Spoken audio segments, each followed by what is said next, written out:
Peter, who has launched Top Tail on Kickstarter. Hey. So Hey, we're going thanks for having to me.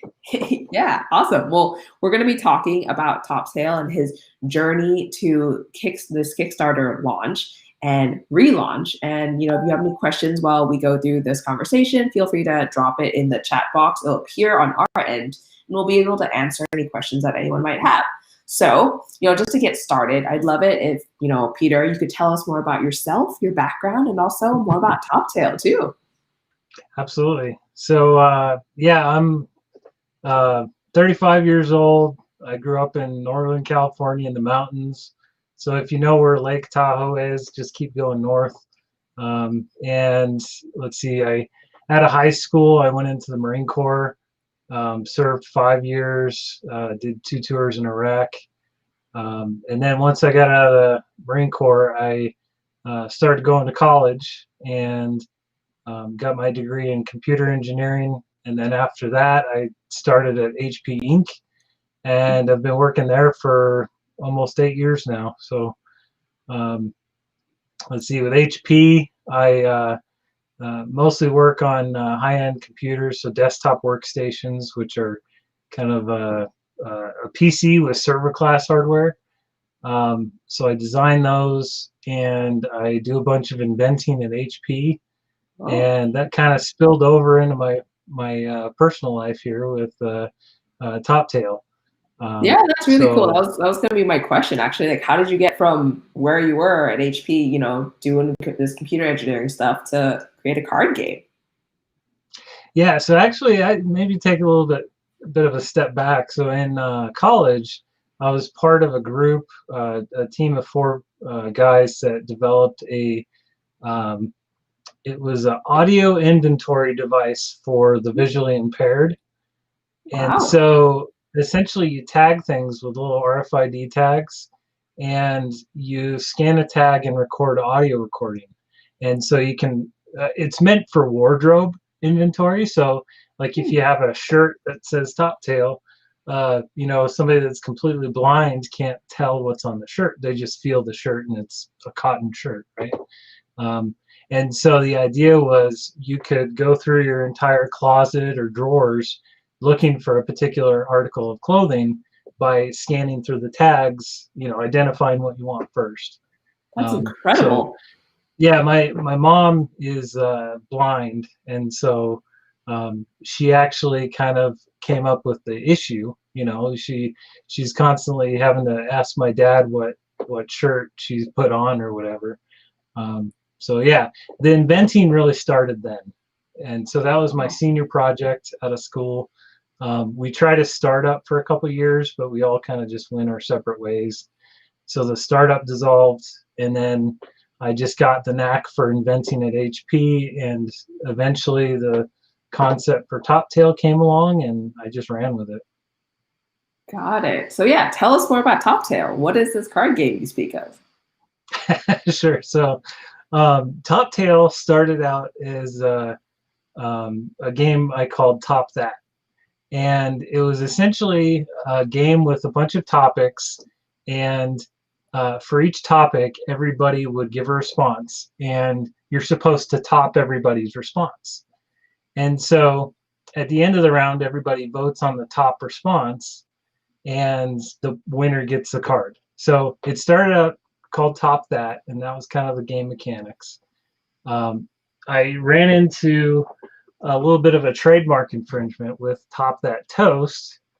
And so I reached out to the guy, said, hey, can I use the brand Top That? And he said, it's up to my publisher, and the publisher said no. And so I changed the name to Beat That. And so it was still kind of the same game. But then I found out that in the UK, publisher was in the process of releasing a game called Beat That. Look at that. And so both times I actually applied for trademarks. And that's how I found out that both names were already taken. And so the game started evolving a little bit more, and what really stood out during gameplay is when you had a topic where somebody started telling a story, and it's, you know, relating an experience or even somebody else's experience, but just really genuine, interesting stories. And so that's where it emerged that the game should really be centered around telling stories. And so that's why it eventually got the name Top Tail. So I kept, like, you know, top beat. I kept that concept of you're trying to have the best response, but the response evolved into being stories. Yeah, I think there's like two key takeaways from that just section that you did right there too. Like one, making sure there's a unique name so that it becomes something in the market that, you know, that isn't confused with something else in the market, for one. And the other thing is just listening to your audience, right? You mentioned that as you were, you know, people were playing this game, the stories came out, people were telling stories, people were relating over stories, and then you kind of just went with it. Yeah, absolutely. I mean, it certainly evolved, and that's the best way to describe it. I definitely tried to listen to every playtester that played the game. I've probably played the game with, you know, 300 or so people at this point, and then another large chunk of people have played it on their own. But everybody really resonates with telling stories, and especially if you have, you know, multiple generations that are playing the game. It's incredible. You hear stories from your parents that you never imagined, that you would never hear in casual conversation. And then same thing if you have kids.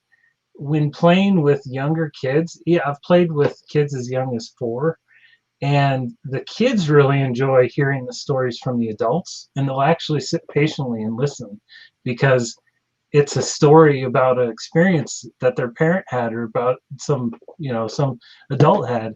And then when the kids get their chance to tell their stories, it may not be, you know, based on a lot of experience, but they just love having the opportunity to tell their story. They always want to tell stories, right? So if you give them the you know, focus of attention, they're going to eat it up.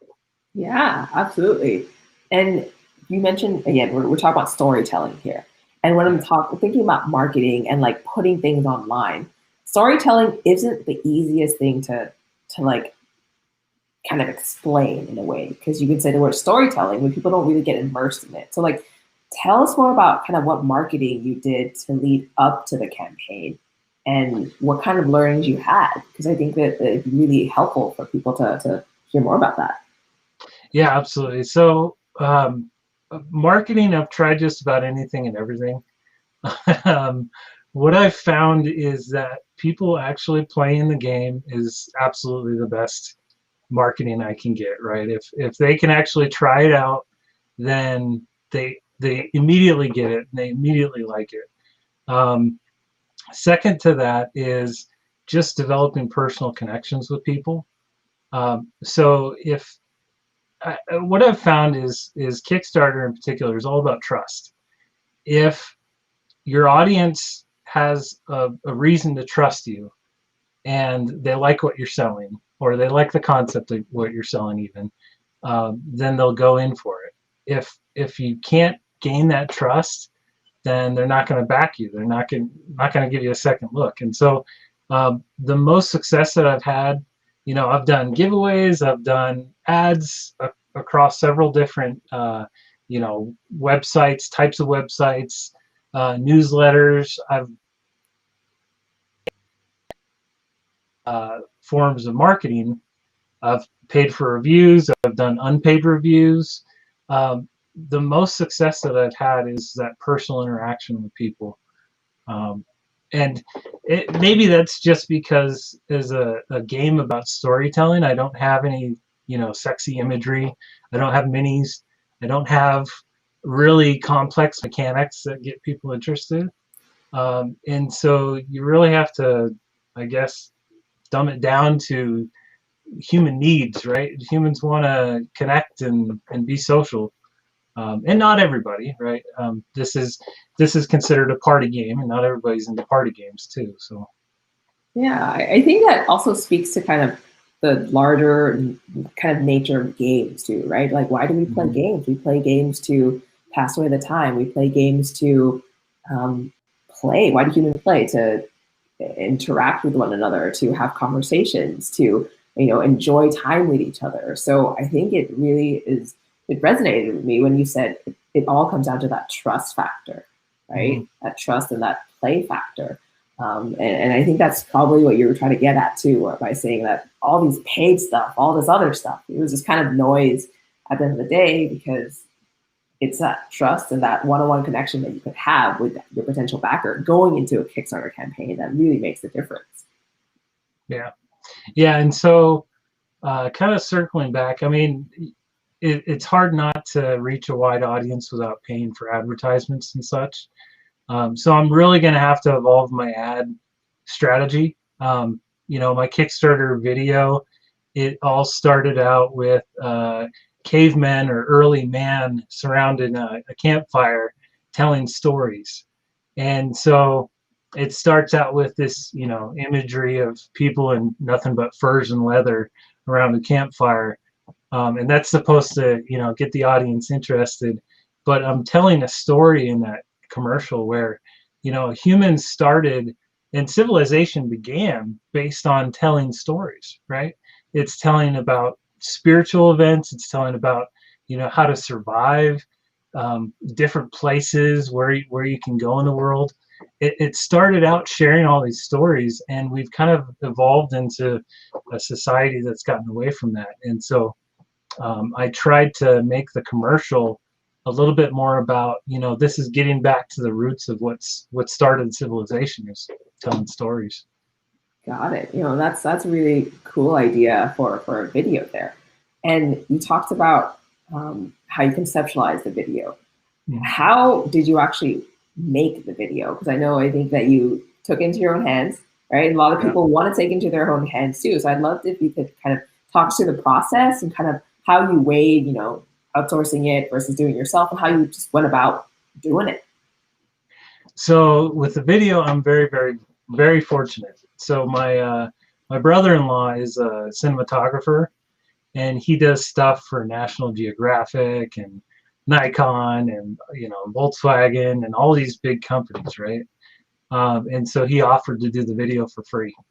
All I had to do was supply the actors and the scene. So I live on a 35-acre piece of land, so no problem having an open space with a campfire. And then my wife is part of a jousting troupe, and the jousting troupe is kind of like a acting group as well. And so they were all for it, right? I just bought them furs and leather, and they, made their costumes, and we made a just a really fun night out of it. So Yeah, sounds like a really fun time. yeah. And from there, how did you use the video in your marketing, and also kind of what kind of results did you see from that too? Yeah, so I had it, of course, as my Kickstarter video. Mhm. So I had fairly good plays on it. I think the first time around, so I did two Kickstarters. You mentioned that earlier. The first time, my play rate was like 25%. And so we trimmed it down between the first and second time, and I was able to get the play rate up to, I think, 40 or 50%, which Wow. it's a 2-minute commercial, so not everybody's going to sit through the whole thing. But I adjusted as I went along, and then I also created a 30-second clip that I used for Facebook ads, and I didn't dump a bunch of money into Facebook ads using the video. I might have spent like 50 or 60 bucks just to try it out, but I got quite a few click-throughs. I think I got the cost per click down to like 30 cents, somewhere around there. But it didn't translate. It didn't convert into backers. Yeah. So I think the commercial was good at getting people's attention Mhm. and got their interest, but it didn't get the right interest, right? I mean, they wanted to see more maybe, but they weren't in the market for a board game necessarily. And Yeah. maybe that's the targeting that I did. I don't know. I've done quite a lot of A/B testing with Facebook ads, and I get good cost per click ratios on certain, you know, certain imagery or videos. I'm just not getting the conversion rates, which I think it goes back to the whole trust thing. Like, it doesn't have a lot of components that people just want on their shelf, and so they need to trust that it's a game that they're going to enjoy. And I think what my focus is more going to be on in the future is trying to get, really good reviews, trying to get, you know, influencers to really help build that trust, right? Because if you can get an influencer that says, yeah, it doesn't have a lot of sexy components, but I love playing it, then that'll make up for not having the crazy components, right? Yeah. And you touched a little bit on this earlier too. You mentioned it's pretty much the learnings from the first launch to the second launch, and how you trimmed down your video and you had such a higher kind of watch rate on Kickstarter itself. So let's talk about that. Let's talk about the launch not getting funded and coming back, because I know a lot of people, are in a situation too, who are in the group and want to learn more about, like, what do you do after you don't successfully fund the first time? Like, talk us through that. What were you feeling? What were you experiencing? And like, what were your thoughts going at that point? Yeah, so that's a complex question to answer, but I'll attempt it. So my first Kickstarter started mid-July, and it ran for 35 days.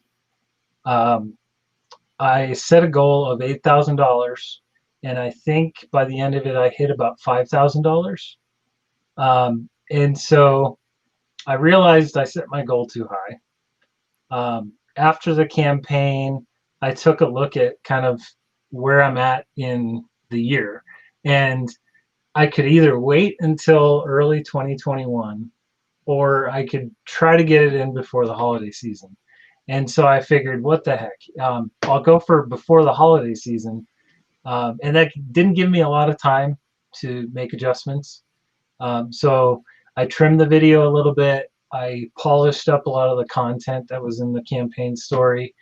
I researched a new manufacturer, and so I was able to get my costs down. And just consistently researching every aspect of publishing and fulfillment. And I learned enough that I was able to confidently lower my goal from 8,000 to 6,000. And being that I hit 5,000 in the previous campaign, and these numbers are approximate, but I figured, getting a little extra, getting to 6,000, that should be no problem. So I set the target where I knew that I could reach it in a reasonable period of time. And so the second campaign, I think I shortened it to 25 days. But besides that, if I would have waited until 2021, I would have focused more on getting that upfront audience, which takes a lot of time, a lot of effort, but it's important, right? I knew I had a core audience that was able to get me to 5,000. I knew I could grow that core audience to at least get to 6,000.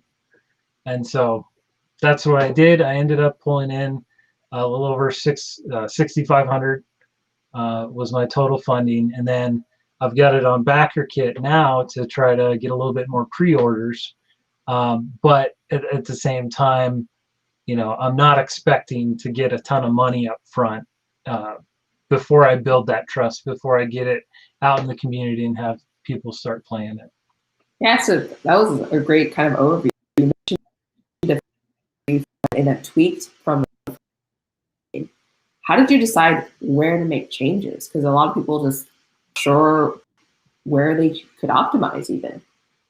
Oh, for sure. So I listened to the community. A lot of people said that the funding goal just was out of reach for what I was trying to do. That was a no-brainer, reduce the funding goal. And honestly, the funding goal is probably the biggest knob that you have. And it goes back into what your business aspirations are. So my business aspirations are to make this the first game in a series and to continue to sell this game as I develop new volumes and start selling those new volumes. And so I really wanted to commit to a fairly large volume order for a first-time creator. And so that's what guided my funding goal. I actually set the bar at 15,000 units, and at 6,000, 15,000, or 1,500 units, that would give me plenty of funding to produce and fulfill the game.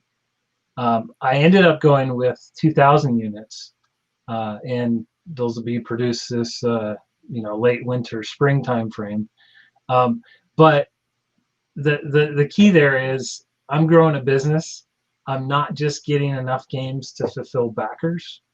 The backers helped me start this business, and so that $6,000 funding goal, I didn't want to lower it any further down because I could have lowered it to 5,000 because I reached 5,000 on the first campaign, but 5,000 would have made it a little bit more uncomfortable to get 15,000 units.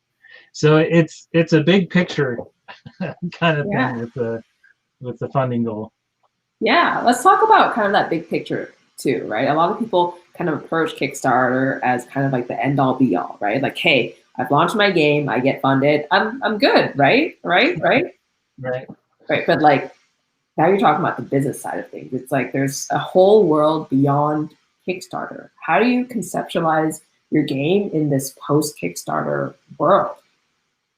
Yeah, so Top Tail really suits itself for a series, right? So the first edition, and this isn't the final product by any means, this is just the early prototype, but the first volume is going to have 144 cards. I've already got over 450 candidates for cards to do multiple volumes, and that number just keeps growing, right? And essentially how I'm doing it is I'm building this pool of topic cards, and I'm trying to take really good sets of cards, make them into volumes. And as I grow this large pool of topics, I'll just keep adding on volumes. So I believe I can spit out at least 3 of the, I call it the OG series, the original game. But 3 in the original game series, I can easily achieve that and have, quality decks, not just random, topics to fill up the box, but quality decks. And then I've found that Top Tail can be easily modified just slightly to create spin-off games. And so at least one of them that I have in the works is Top Tail Tall Tale, where each topic you're encouraged to embellish the truth. You're encouraged to put a spin on it, right? You're encouraged to get a little bit creative, and it's really well suited for kids. Trying to get kids to tell creative stories, and sometimes kids don't have experiences to fall back on, and so if you don't have the experience, to make something up.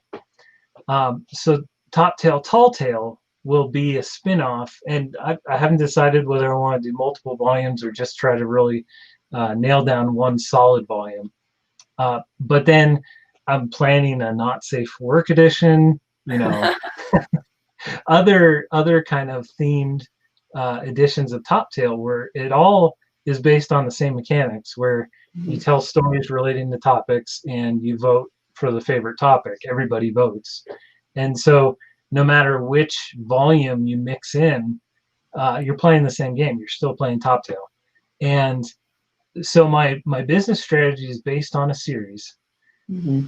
And the strategy is I need to really evolve, or I really need to solidify this Top Tail brand. So everything is based on Top Tail. Um, and then another aspect of the game, which I haven't talked about yet, is the slogan, which is "Get to know your fellow human." And that's another thing that evolved out of the game is as you're telling stories, you really get to know people. Like in a 15-minute game with somebody, you can tell how many siblings they have, where they grew up, what they do for a living, what it just it's mind-boggling the information you learn about somebody. And there's probably some social engineering aspects to the game that I haven't really uh, got my mind around. um, Man, I lost my train of thought. But You were talking about the slogan that you have there. yeah, right. So the slogan, "Get to know your fellow human," all of the games are meant to have some element of getting to know people. Whether it's embellishing the truth, you're still getting to know somebody, because there's probably some truth to their story. Um, and so Top Tail as a brand, as a card game series, and a game that helps people get to know each other. Those are kind of my two pillars that I'm growing the series off of. And if I do it right, uh, you know, if I can grow it into a popular game, then it's going to be, hopefully one of those household names, right? Something that people know about, Cards Against Humanity or Exploding Kittens. That's the vision, but Got it. getting there is definitely not easy. Yeah, no, that was a great answer. Yeah, so instead of just approaching Kickstarter as kind of like a one-off launch period, it's kind of approaching it as an entry point for something even bigger on the back end, where you get your name out there, you kind of get um, raving fans from this first launch, and then you can launch a second edition, a third, a Exactly. tall tale version, and all these other things on the back end too, because you have those core fans already. Yeah, exactly. Like there's games where, they'll invest a ton of money because they only have the one game. They might try to do expansions or something later, but they only have plans for that one game. And so you really have to hit it big if you want to get big numbers. My strategy is just get enough to build a solid base and then snowball it, right? So I'm hoping either at the end of this year or early next year, I'll be ready for the second volume of the OG and Tall Tale. And the idea there is put both on Kickstarter, try to leverage the audience that I grew from the OG Volume 1 and build that audience with the second Kickstarter. And then a third, a fourth, see how far it goes. Got it. But the idea is start small and snowball it versus just put a bunch of money into it and hope that you go big. Got it. No, that's like, it's that slow and steady, right? Yeah. Slow and steady wins the race. And I know that you're already talking about your next Kickstarter. I'd love to kind of touch on too, like what marketing were you doing during the campaign phase itself? On the first one that wasn't successful, and also on the one that was successful, like what things did you do? What things did you change? And what would you recommend people, kind of try? Yeah. So before the first campaign, I probably spent, oh man, close to $2,000 on buying prototype games. And one mistake there is that I went with a local source and I didn't kind of shop around. So I spent a lot of money on actually prototyping the games, and then I paid for review or preview videos, and I think I ended up with 8 or 9 reviewers and previews that I could use that to help build trust. Like these other people are, giving the game good reviews and saying good things, and so that's probably where I put the bulk of my money up front. During the campaign, Actually, leading up to the campaign, I did um, some ads on Facebook and Instagram, and I got followers through that. Right, I got like, Facebook page followers or Instagram followers. Um, but in the end, not many of them converted to backers. Um, I did attempt to get, email list growing, and I think by the time I launched my first campaign, I was up to about 150 emails. And honestly, I should have tried to grow that more. I should have focused on the emails a little bit more. Um, but I think part of the problem is I tried too many things at once, and it was a good learning experience, but it spread me pretty thin. It spread my budget pretty thin, right? Yeah, Um, and totally, and over, totally understand. yeah, and over the first campaign, um, I think I learned kind of what worked okay and what didn't work for me and for my particular game. But I've certainly noticed in just talking to other publishers, other Kickstarter creators, you really got to figure out what's right for your game. And, if you have flashy, sexy components, you focus on the artwork, you focus on the design. With a party game like this, you really got to focus on building, you know, trust with people that want to back your campaign. And so that's a lot of personal interaction. Um, by the time I got to my second campaign, I more or less exhausted my marketing budget. And so I essentially just relied on the first campaign backers, and then I reached out to as many friends and family as I could to make up for the difference. Um, so, Got and in the end, my network, friends, family, coworkers, they account for probably over half of my backers and half of my funding goal.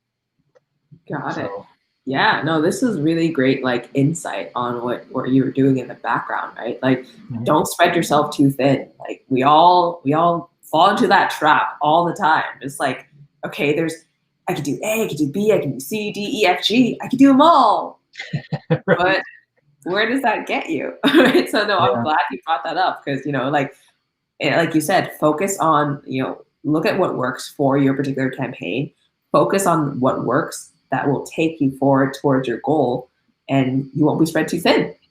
yeah. And what I found worked best for my game, my strategy, was that one-on-one, interpersonal relationships. Playtest events were huge. I got a lot of really good support from those. Um, but then COVID, of course, it's got to creep into everybody's lives, right? So that prevented me from going to conferences. I did try to do a lot of play tests where it was over Zoom or over some sort of video chat, and Top Tail works well if you can see the other people. But so I had good play tests when I was using Zoom because everybody's kind of in front of a camera for the most part. I tried Tabletopia. The game is free to play on Tabletopia right now. But with Tabletopia, a lot of people just are looking at the table, the screen. And so the gameplay isn't quite there, right? You're just having a phone conversation, which it works okay, but really if you could see body language, if you could see emotions, that's what makes the game really, really impactful. Yeah. Um, so yeah, I'm looking forward to 2021 where I actually have the game where, you know, people that play it, a lot of people I play it with aren't trusting of Kickstarter, or they don't know what to do with Kickstarter. They don't know what it is. They just want to buy the game. I've had so many people try to buy my prototype copies, which I can't offer to everybody. Um, and so I've missed a lot of opportunities to sell the game where those people don't want to go on Kickstarter and try to back the game, or they don't want to pre-order, they just want it. And so I'm really looking forward to being able to get to conventions, having people play it, doing local events where I have people play it. And then I'm hoping that, just word of mouth eventually um, helps grow my audience.